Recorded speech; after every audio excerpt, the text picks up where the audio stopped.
রাজ্যে দুষ্কৃতীদের দাপাদাপি, নিজের এলাকাতেই খুন তৃণমূল কর্মী আনার হোসেন গাজী।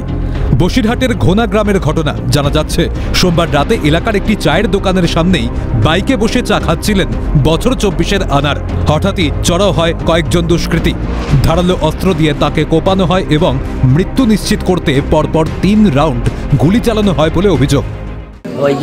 ওই বুথের মেম্বার চা খাচ্ছিল আর ও ধরো এই রাস্তার ধারে বাইকের উপরে বসেছিল, সেখানে ধরো 20-30 জন ছিল।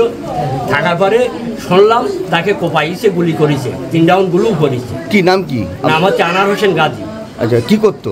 ও টিএমসি করতো, সক্রিয় কর্মী। এমএলএর সঙ্গে অনেকদিন থেকেছে, এমএলএর একই বডিগার্ডের মতন ঘুরেছে। কারা মারলো?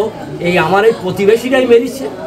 আচ্ছা, যা এই পর্যন্ত আমি শুনতে পাচ্ছি। রক্তাক্ত অবস্থায় ঘটনাস্থলে লুটিয়ে পড়েন ওই তৃণমূল কর্মী।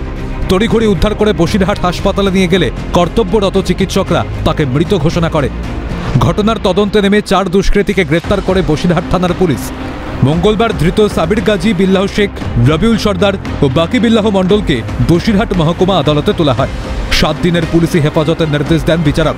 দোষীরা সাজা পাবে, আশ্বাস জেলা তৃণমূল সভাপতির। আমরা দলগতভাবে অসামাজিক ক্রিয়াকলাপ বা অ্যান্টি সোশ্যাল অ্যাক্টিভিটিকে সমর্থন করি না।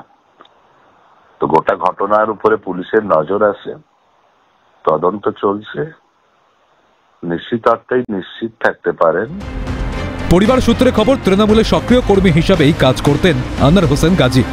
বলা বাহুল্য, চলতি বছরের গোড়ায় দিনে দুপুরে দুষ্কৃতীদের গুলিতে ঝাঁঝরা হয়ে যান মালদা প্রাক্তনের জেলা সভাপতি দুলাল সরকার। ঘটনায় তোলপাড় হয় রাজ্য রাজনীতি। প্রশ্ন উঠেছে বারবার, কেনই বা দুষ্কৃতীদের টার্গেট হচ্ছে শাসক নেতা কর্মীরা? গোষ্ঠীদ্বন্দ্বের জের? তৃণমূলই মারছে তৃণমূলকে?